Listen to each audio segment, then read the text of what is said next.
Dear students, welcome to my channel. আজকের এই ভিডিওটা ভীষণ গুরুত্বপূর্ণ হতে চলেছে। আজকের এই ভিডিওর মূল বিষয়বস্তু হচ্ছে টেন্স, অর্থাৎ প্রেজেন্ট ইনডিফিনিট টেন্সটা আলোচনা করব এবং ট্রান্সলেশন করে তোমাদের দেখাবো। দেখো, প্রথম থেকে ভিডিওটা না টেনে একদম প্রথম থেকে শেষ পর্যন্ত পুরোপুরি দেখো, তাহলে খুব ভালোভাবে বুঝে যাবে প্রেজেন্ট ইনডিফিনিট টেন্সটা। দেখো, টেন্সকে তিনটি ভাগে ভাগ করা যায়, যেমন প্রেজেন্ট টেন্স অর্থাৎ বর্তমানকাল, পাস্ট টেন্স অতীতকাল, ফিউচার টেন্স অর্থাৎ ভবিষ্যৎকাল। ঠিক আছে, তারপরে দেখো আবার প্রতিটি টেন্সকে চারটি ভাগে ভাগ করা যায়, ইনডিফিনিট টেন্স, কন্টিনিউয়াস, পারফেক্ট এবং পারফেক্ট কন্টিনিউয়াস। ঠিক আছে, তাহলে আমাদের আজকের মূল বিষয়বস্তু হচ্ছে প্রেজেন্ট ইনডিফিনিট টেন্স বা সিম্পল প্রেজেন্ট টেন্স। তাহলে প্রথমে আমরা জেনে নেব যে প্রেজেন্ট ইনডিফিনিট টেন্স বা সিম্পল প্রেজেন্ট টেন্স কাকে বলা হয়। দেখো, বর্তমানকালে কোনো কাজ সাধারণভাবে হয় বা হইয়া থাকে এমন বোঝালে বা কোনো চিরন্তন সত্য বোঝায় এমন বোঝালে তখন তাকে বলা হয় প্রেজেন্ট ইনডিফিনিট টেন্স।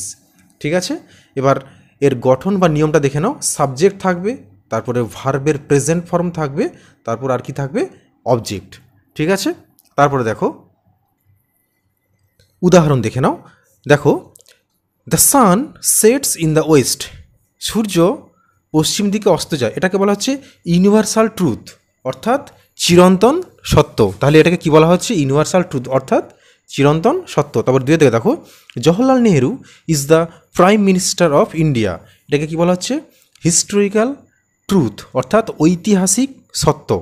তাহলে এগুলো সব কিন্তু চিরন্তন সত্য। ঠিক আছে, চিরন্তন সত্য দেখলাম, তারপর ঐতিহাসিক সত্য দেখলাম।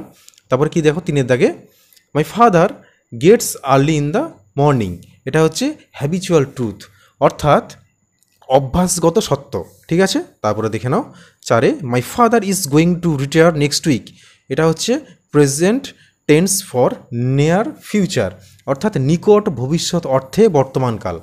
তো প্রিয় ছাত্রছাত্রীরা, তাহলে প্রেজেন্ট ইনডিফিনিট টেন্স বা সিম্পল প্রেজেন্ট টেন্স তাহলে বিষয়টা কি না, বর্তমানকালে কোনো কাজ সাধারণভাবে হয় বা হইয়া থাকে বা চিরন্তন সত্য এমন বোঝালে তখন কি হচ্ছে না, প্রেজেন্ট ইনডিফিনিট টেন্স।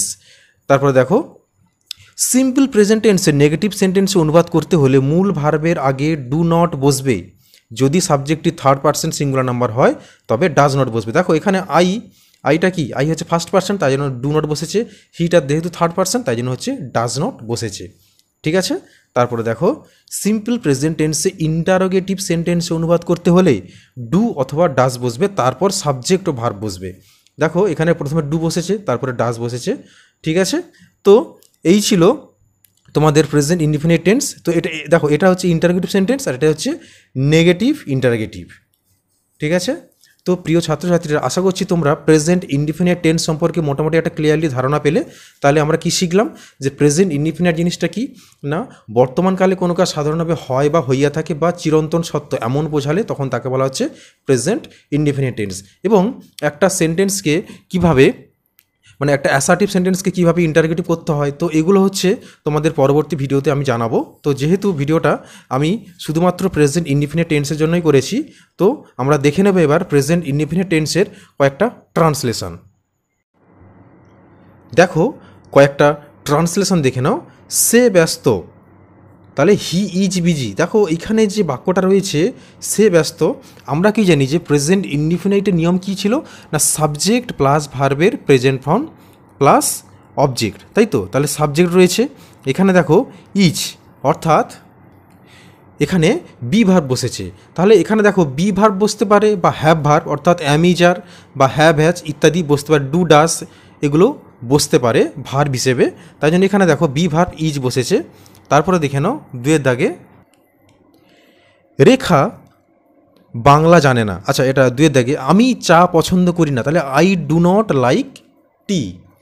তিনের দাগে দেখে নাও, রেখা বাংলা জানে না, তাহলে Rekha does not know Bengali. ঠিক আছে, তারপরে দেখো, আমার দাদা ব্যাংকে কাজ করে, my brother works in a bank. সে কি করে, হোয়াট ডাজ হি ডু। প্রত্যেক রবিবার আমরা মন্দিরে যাই, we go to the temple every Sunday. ঠিক আছে, সাথে দেখো, বাচ্চারা মিষ্টি খেতে ভালোবাসে, চিলড্রেন লাইক সুইটস। তারপরে আটের দিকে দেখো, সে কি ভাত খায়, ডাজ হি ইট রাইস। তারপরে দেখো নয়ের দিকে, আমি আমার বোনের সঙ্গে ঘুরতে ভালোবাসি। তাহলে কি হবে ট্রান্সলেশনটা দেখো, I love to go out with my sister. ঠিক আছে। 10 থেকে দেখো, আমি মাছ খেতে ভালোবাসি, I love to it fish. তারপরে 11 থেকে দেখো, আমি বাড়ি ফিরে স্নান করি, তাহলে I take a bath after returning home. 12 থেকে দেখো, বিপিন ফুটবল খেলে, বিপিন প্লেস ফুটবল। দেখো এখানে বিপিনটা হচ্ছে থার্ড পার্সন সিঙ্গুলার নাম্বার, এবং তারপর দেখো প্লে আছে, যেহেতু আমরা জানি যে থার্ড পার্সন সিঙ্গুলার নাম্বার পর যে ভার্ব থাকে তার সঙ্গে এস বাই এস যোগ হয়, তো এখানেও প্লের সঙ্গে দেখো এস যোগ হয়েছে। 13 থেকে দেখো, উনি একজন বুদ্ধিমান লোক, he is a wise man.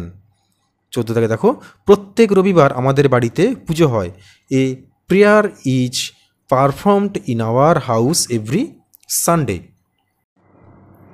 তারপরে দেখো, জল 100 ডিগ্রি সেন্টিগ্রেডে ফোটে, ওয়াটার বয়েলস অ্যাট 100 ডিগ্রি সেলসিয়াস। 16 থেকে দেখো, সে কি ভালো গান গায় না, does he not sing well. Mallika ডিম খেতে ভালোবাসে না, Mallika does not like to it eggs. ঠিক আছে।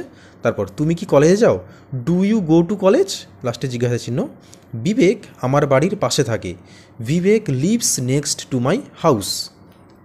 তারপর দেখো 20 দাগে, তুমি কি ভাত খাও না, do you not eat rice. তারপর, দিল্লি ভারতের রাজধানী, তাহলে Delhi is the capital of India. বাচ্চারা দুধ পছন্দ করে না, the child does not, sorry বাচ্চারা ওটা বাচ্চাটা আছে, টি আছে, তো নির্দিষ্ট করে বলা হচ্ছে, তাই জন্য এখানে দ্য চাইল্ড হয়েছে। The child does not like milk. তুমি কি চা খাও না, do you not drink tea. ওরা দুপুরে রুটি খায়, they eat bread in the afternoon. তো এখানে দুপুর বলতে এখানে অ্যাকচুয়ালি 12টার পর ধরা হয়েছে, তাই জন্য এখানে আফটারনুন হয়েছে। তারপর, মন্দিরা রোজ যোগব্যায়াম করে, মন্দিরা ডাজ ইয়োগা এভরিডে। তো প্রিয় ছাত্রছাত্রীরা, তোমাদের প্রেজেন্ট ইনডিফিনিট টেন্স সম্পর্কে এই আলোচনার বিষয় আমি আলোচনা করে দিলাম। আশা করছি তোমাদের বুঝতে কোনো অসুবিধা হয়নি। আমি প্রথম থেকে আরেকবার একটু তোমাদের মনে করিয়ে দিচ্ছি, টেন্সকে 3টে ভাগে ভাগ করা যায়, প্রেজেন্ট, পাস্ট, ফিউচার, এবং আবার প্রতিটা টেন্সকে 4টে ভাগে ভাগ করা যায়। কিন্তু আমাদের আজকে আলোচনার বিষয় শুধুমাত্র প্রেজেন্ট ইনডিফিনিট বা সিম্পল প্রেজেন্ট টেন্স। আমরা সিম্পল প্রেজেন্ট টেন্স কী দেখলাম, যে কাকে বলে, অর্থাৎ নর্মালি যে কাজ হয়, সাধারণভাবে যে কাজ হয় এবং চিরন্তন সত্য এরকম হলে তখন প্রেজেন্ট ইনডিফিনিট টেন্স। এবং তার নিয়মগুলো আমরা কী দেখলাম, সাবজেক্ট প্লাস ভার্বের প্রেজেন্ট ফর্ম প্লাস অবজেক্ট। আচ্ছা, এখানে ভার্ব, এখানে অক্সিলারি ভার্ব, যেমন ধরো ডু ভার্ব, ডু ডাস, বা ধরো বি ভার্ব, অ্যাম ইজ আর, বা ধরো হ্যাভ ভার্ব, হ্যাভ হ্যাজ ইত্যাদি কিন্তু বসতে পারে। তো আমরা সেটা বাক্যে দেখে নিয়েছি যখন ট্রান্সলেশন করি। তারপরে দেখো কিছু উদাহরণ দিয়েছি, এখানে উদাহরণগুলো রয়েছে। তারপরে আবার কি বলা হচ্ছে, যে সিম্পলকে যখন নেগেটিভ করছি আমরা, তখন যদি ফার্স্ট পার্সন হয় বা সেকেন্ড পার্সন হয় তখন ডু নট বসছে, এবং যদি থার্ড পার্সন সিঙ্গুলার নাম্বার হয় তখন কিন্তু তারপরে ডাজ নট বসছে। তারপর আমরা কি দেখলাম, যে সিম্পল প্রেজেন্ট টেন্স ইন্টারগেটিভ করার সময় কী হচ্ছে, প্রথমে ডু বসছে, হয়েছে, তারপরে হচ্ছে থার্ড পার্সন বা সিঙ্গুলার নাম্বার হলে তখন কী হবে, ডাজ হয়ে যাচ্ছে। দেখো রীতা যেহেতু এখানে ছিল, তো এখানে এই জন্য ডাজ বসেছে। ঠিক আছে। তো প্রিয় ছাত্রছাত্রীরা, তারপরে আমরা কি দেখলাম, যে কিছু ট্রান্সলেশন দেখে নিলাম। দেখো 1 থেকে 25 পর্যন্ত ট্রান্সলেশনগুলো আমরা দেখে নিলাম। প্রত্যেকটা ট্রান্সলেশন দেখো, এগুলো সবই কিন্তু প্রেজেন্ট ইনডিফিনাইট বা সিম্পল প্রেজেন্টের ট্রান্সলেশন। তোমরা বুঝতে পারছো, তোমাদের এটা বোঝার সুবিধার জন্য আমি আরও পরবর্তী ভিডিওতে তোমাদের প্রত্যেকটা টেন্সের ট্রান্সলেশন আমি করে দেখাবো। আশা করছি তোমাদের ভিডিওটা ভালো লেগেছে।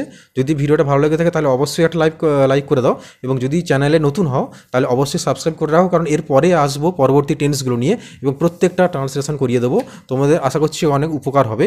তো চলো, তোমরা এই ভিডিওটা ভালো করে দেখো এবং কীভাবে ট্রান্সলেশনগুলো করলাম তোমরা ভালো করে দেখে নাও। এরপরে আসবো নতুন একটা ভিডিও নিয়ে।